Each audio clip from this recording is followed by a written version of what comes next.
from the blackest corners of your mind, they call, pulling you deep into shadow, twisting your senses, keeping you from sleep. It's time to face your darkest fears. This is Tales to Terrify.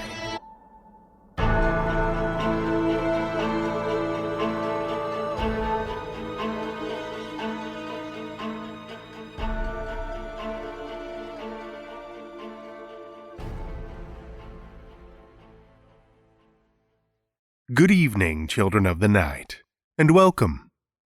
Our flashback this week comes to us by way of a Twitter thread. Thanks to listener Kevin Frost for posing the question and kicking off the search for this story, and to Dozing Dragon for finally cracking the case. It's a tale of deep water and the eldritch terror that lurks there, that's sure to leave you gasping for more.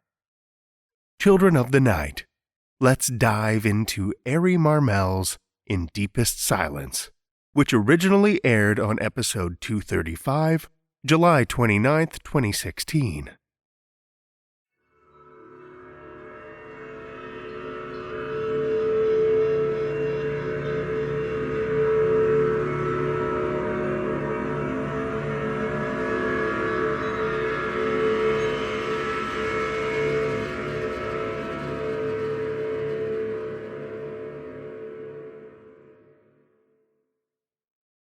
Depth is now 550 feet. 550 acknowledged. Ease the bubble. Let's straighten her out. Just another chorus of the daily song. The anthem of the USS Jacinto. SSN 744. Performance without an audience except the fish and the sharks and the octopus. Octopuses? Octopi? Whatever. Sonar? Nothing yet, Skipper. We'll keep it up, Petty Officer. They're around here somewhere. Aye, sir.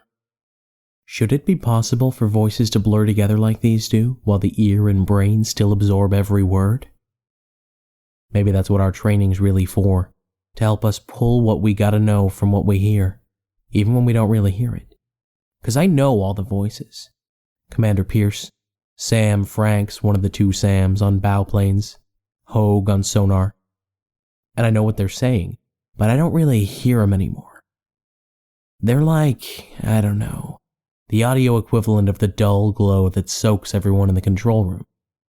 Kind of a sickly glow, you know, the combination of humming bulbs and red and yellow and orange and greens of a couple dozen displays. I guess maybe that is the ultimate point of training all told. Way I see it, if we didn't know how to just pick what we needed out of the sounds and the lights and everything around us, it'd be too damn much. You'd just sit there staring like your brain just got kicked in the balls while the boat sank around you. Petty Officer DeMarco, the other Sam, steps away from his charts, squeezing around the con to hover at Hogue's shoulder. I can't hear what they're saying, not that I'm really trying to. Problem, Quartermaster? DeMarco, currently standing quartermaster of the watch, looks up with a gloomy frown. Not sure, sir. The control room vibrates with the skipper's footsteps. Doesn't do that for anyone else, even though Commander Pierce isn't that big a guy. Guess maybe even the Sand Jack knows her boss. We're just coming up on the end of my first sub-tour, you see, and I still haven't really decided if the Navy is right for me. Most of the other guys are lifers, though Jones, chief of the boat, is getting on in years and might be retiring soon, and DeMarco's been talking about Hazel something or other back home, and how she's starting to hint around the M word in her letters, and maybe he's not going to re-up this time. We keep telling him he has to, though. If we lose either him or Franks, we'll have to stop calling the boat the Two Sam Can. And in my first tour, and this is about the most action we've seen, exercises notwithstanding, and we're not even the right boat for the job. Just happened to be the only sub nearby when it happened. Coast Guard got the call, and they called us. Someone's got to get the Coasties their own subs one of these days. What do you mean, not sure, sir, exactly? I know that tone. Snaps me right out of my daydreaming, even though it's not aimed my way. Pierce can't be more than 5'8", and rumor is he shaves his head so nobody can see how gray he's already going. But he's got the voice of a man twice his size. We're not afraid of him exactly, but nobody on the Sam Jack wants him angry. Sam DeMarco straightens. So does Alan Hogue, so smartly that his headphones almost come off his ears, and starts talking low and fast. I don't get all of it from way across the con, but I hear enough, combined with his hand flapping back and forth from the sonar readouts to his own displays, to get the gist. Huh. As usual, the skipper's voice carries a lot clearer. Recent seismic activity, maybe? Maybe, sir, DeMarco answers. He doesn't sound convinced. The readings don't match up with the charts of... And then I lose the thread again. Slow us up, the skipper says over his shoulder. Ahead 1/3. Helm. That's the XO, Lieutenant Commander Morgan.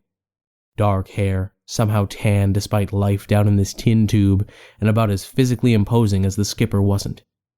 Slow to all ahead 1/3. All ahead 1/3, aye. That's Andy Malhotra, sitting beside Seaman Franks. Malhotra's the only Indian aboard, and keeps telling us that he's our practice token until we're ready to handle an Arab. The San Jacinto shudders as Malhotra fiddles with the throttle, the propellers straining like horses eager to run. Or that's how I think of them anyway, but I've never ridden, so who knows. Keep your ears open, sonar, Pierce orders. Active and passive systems. All eyes and ears, aye, sir. Helm. Aye, sir. Malhotra again. Soundings don't match the charts around here. Sonar pipes up about an obstruction ahead. You correct for it. Don't wait for my order. Aye, sir. Hogue goes active on sonar, and every one of us hears the first faint ping as the system starts bouncing waves of sound through waves of water. Like a blind man tapping his cane, the San Jacinto picks her way through the crevices on the ocean floor. All 'cause some damn civvies got in over their heads. Literally. I hadn't heard the specifics. Didn't really care either. Bunch of scientists and students. Archaeological, geological, some kind of logical. Bunch of 'em messing around with something or other. And then all of a sudden the Coasties get a couple of seconds of what might be a distress call. And of course, nobody's got any rescue subs anywhere nearby. Gonna take 'em over a day to get here, but us, well, we're running exercises not 5 hours away, and hey, could you go see if they're really in trouble? Do what you can until S&R gets there. Only, here we are, and... nothing. No distress signal. No any signal, according to Seaman McKenna on radio. Sonar? The skipper asks again. I don't... Hogue scowls. Nothing clear, sir. Not even fish. I think I'm hearing something, but it's faint, and it's far. Details, petty officer. Yes, sir. Bearing 037 relative. Helm, steers 037. Helm, the XO repeats. Barks, really. Steers 037. 037, aye, sir. We all feel the San Jacinto pitch a bit as she adjusts to her new course. Distance, sonar? Honestly, can't tell you, sir. Hogue sounds confused, with a small side order of apologetic. I can't get a clear... It's like when you're switching radio stations, sir, and you find one that almost reaches you, but not quite. So you keep thinking you can almost make out the lyrics. I assume you're not telling us that someone's singing to you, petty officer. No, sir, of course not. Just an apology, sir. Hogue leans in close over the display, as though he's trying to get closer to the source of the sound. At least 5,000 yards, though. We creep ahead slowly, silly little action figures in our steel packaging. Minutes crawl slowly past, staggering and dying, and I feel sweat beading on my forehead. I'm always hot in the control room, even though the Sandjack's AC works just fine. Maybe I just run hotter than the other guys. Maybe it's the thought of the nuclear pile just sitting a few hundred feet away. You'd think I'd have gotten used to the idea, but it's always squatting in the back of my mind like a hobo taking a dump on the curb. I don't know, whatever, I'm hot. Sonar? Pierce repeats yet again. What? Everyone jumps at Hogue's shout like it's a shot, necks and chairs twisting as they stare. He's still hunched over the display, one hand clapped to the side of his headphones like he's trying to push the damn thing right into his ear. Is there a problem, Petty Officer? The skipper asks, voice hard. Again, the con trembles with his footsteps as he moves to stand beside Hogue's station. No, sir. I'm sorry, sir. Really, I swear there's something. Active sonar's not picking anything up, but I can hear something in the water out there. Singing again? I think it's Malhotra who asks, but I'm not sure. A couple of the guys chuckle, but it sounds forced, and even those fade away at the expression on Hogue's face. Skipper? Hogue says softly, and I swear he sounds like a little boy asking for his mommy. I think maybe. The entire boat slews sideways, twisting off course and rocking on its axis. The skipper grabs onto Hogue's chair, keeping his feet, but I see the XO and several of the seamen go staggering across the con like it was an old Star Trek episode. I don't black out exactly, but it takes a few seconds for my brain to catch up with my body, to fight through the sudden vertigo. When I can see again, Franks is helping Malhotra back into his seat, and the XO's pulling himself up against the far wall. A thin trickle of blood winds its way down the side of his face. Report! Did we hit something? Negative, Skipper. Malhotra and Franks fight with their helm controls, stabilizing course and depth. Least, I don't think so. Some kind of cross-current came out of nowhere. Or at least it might as well have, since sonar didn't fucking warn us about it. Petty Officer Hogue. Pierce twists back to the man sitting before him. What the hell do you... What the fuck? Let me tell you, hearing the skipper like that. Okay, think about your grandma or your preacher reacting that way. You might have an idea how we feel. Every damn one of us stands and turns, ignoring our own stations, trying to see. If you know anything about Navy subs, you know that we're all supposed to be proficient with every duty station. Not expert. Can't be an expert at everything, right? But competent enough to take over if we have to. So every one of us who can see Hogue's sonar station can read the display. At least, sort of. That strange underwater current had slewed the San Jacinto around to face a rock wall some distance dead ahead. Nothing really special about it. Just part of the topography of the ocean floor. Nothing except for a huge archway.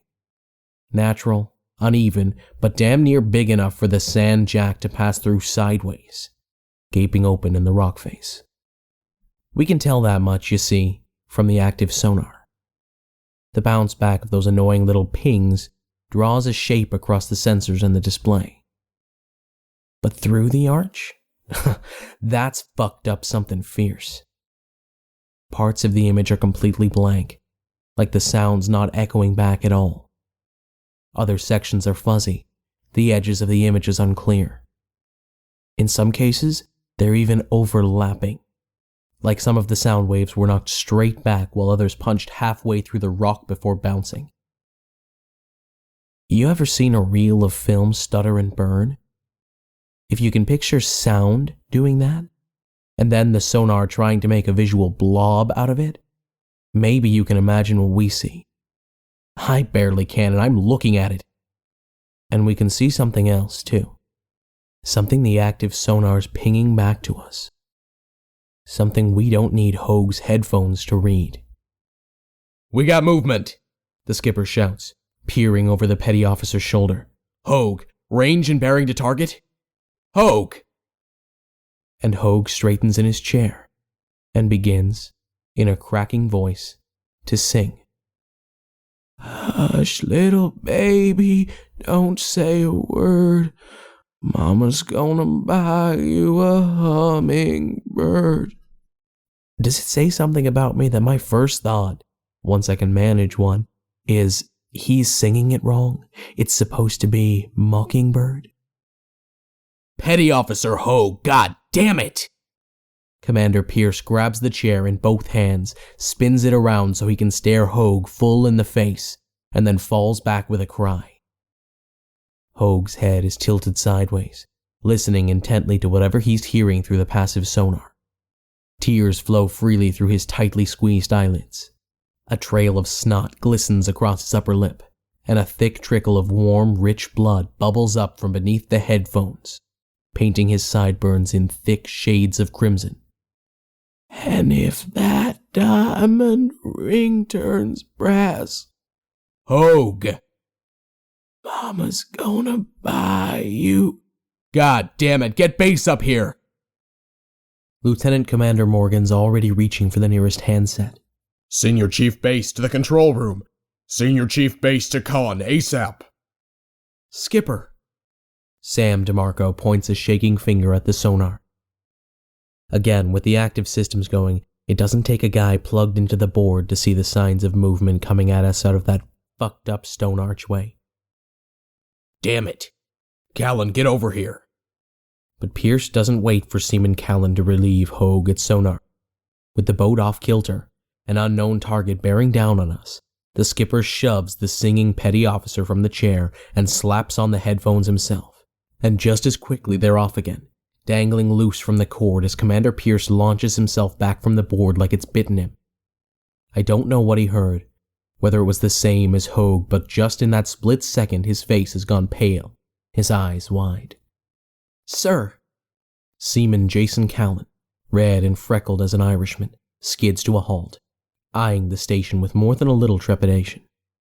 And just because the con's not chaotic enough already, Senior Chief Hospital Corpsman Philip Bass burst through the hatchway, sprinting like a man half his age, a second corpsman close behind him. "What in the hell's going—" He stops, staring down at Hoag's tear and snot and blood-smeared face, singing up at him from the deck. "What happened to—" "Callan." Pierce draws himself up, standing almost too stiffly, like he's at attention. "Take over for Hoag. Shut down all passive receivers. Go active only. I don't want you listening to anything out there but the sonar ping." "Base, Hoag just lost it. Heard something out there that... I don't know what. Just get him out of here and stable for now. We'll deal with the rest later." "What?" "But, Skipper, I can't treat a man properly if I don't—" "God damn it, just get to it!" They get to it. Pierce jumps back into his own chair, grabbing both arms. I swear it looks like he's pulling his shoulders down, forcing them to stop hunching around his neck. "Callan," he begins more softly. "Range, Skipper." Every movement, and I swear every sound, stops so we can hear that soft, shaking voice. I'll admit I turn away from my station, and I'm sure as shit not the only one, to stare at that sticky mask of Hoag's face. "Skipper?" "Yes, Hoag?" "How can it know what she sang to me, Skipper? How can it know her name?" And then, for long seconds, there's only Hoag's broken sobs. "Get him out of here, Base," Pierce orders. "Do what you can for him." Then, more forcefully, with a mental shake that every damn one of us can see, "All hands, battle stations, sonar!" He's shouting now, over the voice of Bogdanovich. That's Petty Officer Bogdanovich, standing chief of the watch, repeating battle stations on the IMC. "Range and bearing." Callan's gaze skitters over the display. I'm guessing he's trying to accustom himself to using the thing without most of the systems running. Bearing 019er relative. 3,200 yards, closing at... He swallows audibly. Closing at 30 knots. Say again, sonar? Confirmed, sir. 30 knots. Jesus Christ. Get me a firing solution. Pierce grabs a transmitter off to the side of his chair. Torpedo room. Torpedo room aye. Crackles back. I want tubes 1 through 4 loaded and ready to flood. Aye, sir. For a moment, before the line is closed, we all hear the clatter and clank of the weapons crew springing to life. Where's my damn firing solution? Skipper, target is increasing speed. Oh shit. Not a man in the control room needs that oh shit translated. Brace for impact, Pierce calls. For once, the XO doesn't have time to parrot the order. Not that there's a one of us who didn't hear it the first time. Except that, when it comes, it's not an impact. Not exactly. The sandjack jerks to an abrupt halt, just like you'd expect. Braced or not, men tumble forward, smacking arms or chests or heads on control panels. The control room turns red under emergency lighting. Fills with groans and blaring alarms, the stench of small electrical fires and sweat, and just the tiniest whiff of blood. And then, as we're hauling ourselves back into our seats, the sounds go away, overwhelmed by the creaking and screeching of compressed metal. Not from the prow, like you'd expect in a collision. No, first from the starboard, then above, to the port, back to starboard, and always further and further aft.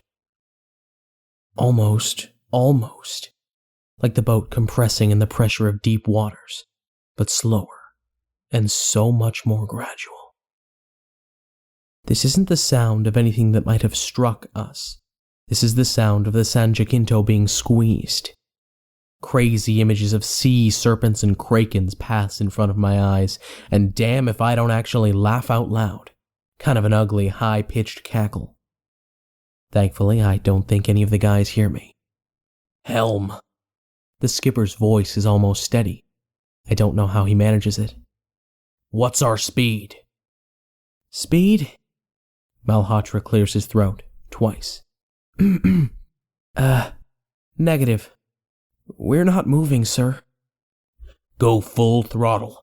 Give me all ahead full. All ahead full, aye. The San Jacinto shakes and shimmies, like we were all at a big dance somewhere, and the walls reverberate with the propeller's cavitations. But we barely move. A brief sensation of motion, another jerk, and then nothing. Either we really have run into something this time, or whatever's holding us is stronger than 35,000 horsepower. All astern full. All astern full, aye, sir. Are we moving this time? It's hard to tell. Helm, quartermaster, Pierce says. Give me something. Engines are showing astern full, Skipper, but... Malhotra clears his throat again. Petty Officer DeMarco scoots over to stand beside him for quick conversation, then back to his charts and his own display. We're showing movement, Skipper, but no better than maybe 2 knots? Jesus. Sonar? It's moving with us, sir. Callan whimpers, just a little hysterical. Whatever the hell it is, we're dragging it with us. Around us, the hull of the San Jacinto continues to creak and whine and scream under the pressure. I swear she's starting to sound like a wounded animal. Pierce and Morgan trade glances. All right, cut 'em. All stop. All stop, sir. The cavitations in the water and the hum of the struggling engine fade, leaving, once again, just the creaking of the hull. Another moment. A moment more. And then...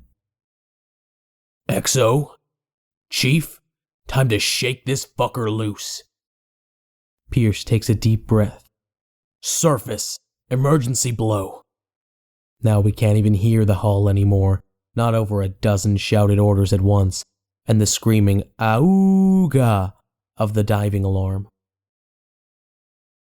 Surface, surface, surface. Emergency blow. Helm, full rise on the planes, all ahead flank. Stern, full rise on the planes, 40 degrees up bubble. This is Chief of the Watch on the IMC. All hands emergency surface. Bogdanovich reaches over his head, twists a pair of valves, and the entire boat shakes with a bang loud enough to give a bullet performance anxiety. All along the boat, compressors fire air into the ballast tanks, displacing the seawater in a matter of seconds. And the San Jacinto begins to rise. Not as quickly as it should. Emergency blow is normally like an express elevator from hell, but enough. Depth is now 500 and rising, Sam Franks announces. Whether the shaking in his voice is fear or just the rumbling of the boat, I can't guess. 450 and rising. Sonar? It's still with us, sir. 400 and rising. 350 and rising. Still with us, sir. Why won't it let us go? Why? Steady, petty officer. Yes, sir. 250 and rising. God damn it, it's still... Wait. Skipper, I can only figure that Callan's about to tell us the thing, whatever it is, has let go. But it's not like he needs to. The San Jacinto trembles and then we're shooting upward, fast enough to drive my stomach pretty much into my left big toe. The boat noses upward, a bunch of the guys fall back. For an instant, gravity seems to shut down entirely, and I know we've breached the surface. It's an amazing sight. Plumes of white water and a 6,000-ton whale that you'd swear was taking flight. I kinda wish I were somewhere outside where I could see it. The San Jacinto comes down in the water with a tremendous crash and roar, one we hear clear through the hull. And then, just like that, nothing more. It's calm. Everything but the skipper, anyway. Sonar, you keep an eye on that damn thing. Radio, get me command now. All stations, damage report. It takes a few to sort everything out, but best as I can overhear, we've actually gotten off pretty lucky so far. A few bruises and contusions, a few electrical fires and a single small leak, but no broken bones or serious injuries. No damage that we can't fix. No joy, Skipper. McKenna reports. I'm not finding any damage to the radio, but I'm just not getting any response either. Either there's some kind of interference messing with the signal, or there's nobody left to answer. He's probably kidding with the last option, but not a one of us feels like chuckling. Keep at it, Pierce orders. Sonar?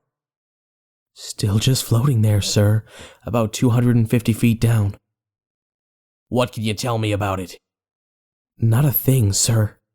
Still just a blob on the display. Callan pauses, frowns, swallows. I could turn the receivers back on, sir. See if I can... No! Everyone else jumps. Callan just looks relieved. For a few minutes then, everything's the clack and clatter of boards and displays, the grunt of guys making minor repairs, the droning repetition from McKenna over the radio. We're all freaked and trying not to show it, but it feels like, just maybe, the worst of it is over. Still nothing, Skipper, McKenna announces. Maybe we... Skipper! Callan leans over his display. It's moving away, sir. Pierce practically comes out of his seat. Speed and bearing? About 25 knots, sir. Bearing 177 relative and diving fast. The skipper doesn't even need to consult the charts for that one. Back to the arch. Looks like, sir. Another brief pause as Pierce rubs a knuckle across his lips. Then, Helm, bring us about 177. All ahead flank. Chief of the Watch, prepare to dive. sir? I'm not sure who says it, but damned if it's not the closest thing I've heard to one of the crew questioning a direct order. That thing's proven itself hostile, gentlemen. We still don't know what it did to Hogue or what happened to the civilian operation we were sent to find. Get after it. Again, the repeated orders and the crosstalk. Again, the dive alarm, and we're off. Depth 300 and passing, sir. Sonar? Target speed increasing to 30 knots, bearing dead ahead. Get me a firing solution. Torpedo room? Aye, sir. Flood tube 1. Flooding tube 1, sir. Pierce drums his fingers on the side of the transmitter. Sonar? Firing solution laid in, sir. Torpedo room. Open the outer doors on tube 1. You have permission to fire. A faint thub rocks the San Jacinto, followed by the inevitable torpedo away. Every eye that doesn't absolutely have to remain on its own display turns toward Callan at sonar. Range to target 2,000 yards in closing, he recites. 1,900, 1,800, 1,700. I'm staring across the con, straight at the sweeping arm on the sonar display when it happens. On one sweep, the torpedo's closing on target, Callan calling out a distance of less than 100 feet. And on the next, just before detonation, it's simply heading elsewhere, moving away at a sharp upward angle.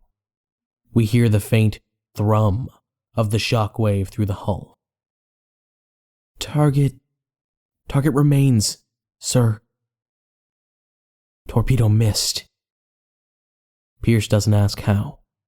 Neither does anyone else. Probably because nobody wants to actually give voice to the idea that the fucking thing just batted the torpedo aside. Torpedo room, the skipper says, his voice hoarse. Flood tube 2. He doesn't have the chance to fire, though. Right about then, the thing we're chasing drops almost straight down, vanishing from Callan's display. Through the arch. The only place it could have gone is through the arch. At the skipper's orders, Malhotra and Franks bring us around, slow and creeping, until the San Jacinto points nose first, like a bloodhound, into that gaping maw, and the fucked up sonar readings inside. And yeah, they're still fucked up. Wavering blank spots where the sounds just vanish, overlapping angles, double images, faint images, like some of the rocks and contours are only partly there. Readings the computer won't even try to interpret, just blotches on the screen. Callan looks like he wants to cry. But there's movement too. Just a hint of something swimming, flowing, climbing through and over and behind the impossible shapes. Helm. I've never heard the skipper's voice that quiet, yet it carries clear across the con. All ahead 1/3. Take us in after it. I swear I can hear half a dozen necks craning around so we can all stare at Commander Pierce. Skipper? It's Morgan, the XO, who first gave us voice. I'm really not sure that we... Are you questioning my orders, Lieutenant Commander? It's just... Sir? Callan again, his lips actually quivering. Those readings? I'm not sure I can direct Helm to steer us around any obstructions. Not with such strange... We'll keep it slow, Seaman. But... Skipper, Sir, with all respect, I really... Everyone stand down. Pierce is on his feet again, eyes wide, fists clenched so tight they're shaking and whale belly pale. You saw the fucking thing attack us. You saw what it did to Hogue. That should be enough for you. You know why we have to do this. But we don't. Not really. And we know that he's not telling us either. We can all see Pierce's eyes, wide and unblinking, flitting constantly back to Callan at the sonar station, to the headphones he's wearing. And I know the guys are wondering just like I am. What the hell had the skipper heard out there? What did he know that we didn't? What the fuck had really happened to Hogue? Perfectly calm once again, Pierce sits back down. All ahead 1/3, he repeats softly. His face ashen, Malhotra eases the throttle forward. Ahead 1/3, aye. And then there's confusion, fear. What the hell are we doing? The skipper's lost it. Gotta get out of here. No, gotta get after the damn thing. Listen. Oh, sweetie, it's time for bed. We love you. Mama's gonna buy you a diamond ring. Oh, stop. Make it stop. Oh, God, make it stop. Joints hurt every day now. Just a little, but getting worse. Probably about time to hang it up. I've made E8, been chief of the boat for years. Time to hang it up. Just wish it didn't hurt so. Enough. Definitely done. I should be home with Hazel right now, lying on top of her, feeling her hair and her breath and her boobs, not stuck in this tin can sausage fest. Fuck am I doing here? This ain't what I signed up for. Get these things off of me. Saw what they did to Hogue. Oh, Jesus God, I can't stop sweating. Gotta take a piss so bad. Fit for command? I should do something. I should have done something. Now it's too late now. And that's all me. And it's all them. And there's no difference. And now it's pain. Oh God, pain the like I can't describe. Agony like nothing any of us have ever felt. Like nothing anyone has ever felt. The San Jacinto moves through places that couldn't exist. Angles that didn't line up in any geometry human minds could understand. Spaces between and around and under spaces. Whatever had attacked us, it came from somewhere else. Somewhere outside, and God help us, we followed it. Followed it through a corridor bound in dimensions completely unrelated to height and width and depth. Dimensions we were never made for. Spaces we could never fit. Except that we pushed too hard, and now, squeezed from directions that have no names, we fold and compress and flow until we do. On the far end of the passage, another arch, leading back into the ocean not more than a few hundred yards from where we'd started. We drift out, the mangled mass that was once the USS San Jacinto and her crew, and slowly settle on the ocean floor. So we wait. Just wait, blind and deaf and silent, for the water to slowly corrode us away until we waft apart, and maybe the long and endless nothing will end. Until then, we're denied even the feeble comfort of prayer. For not all of us believe. And even if we did, the cold steel offers us no tongue to voice our cries.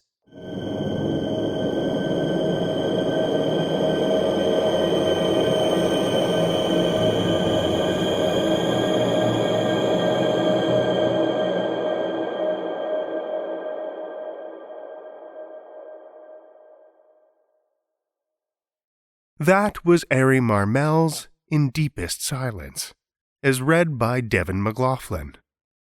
For more details about this story, or to hear it in context of the full episode, check out the link in the show notes.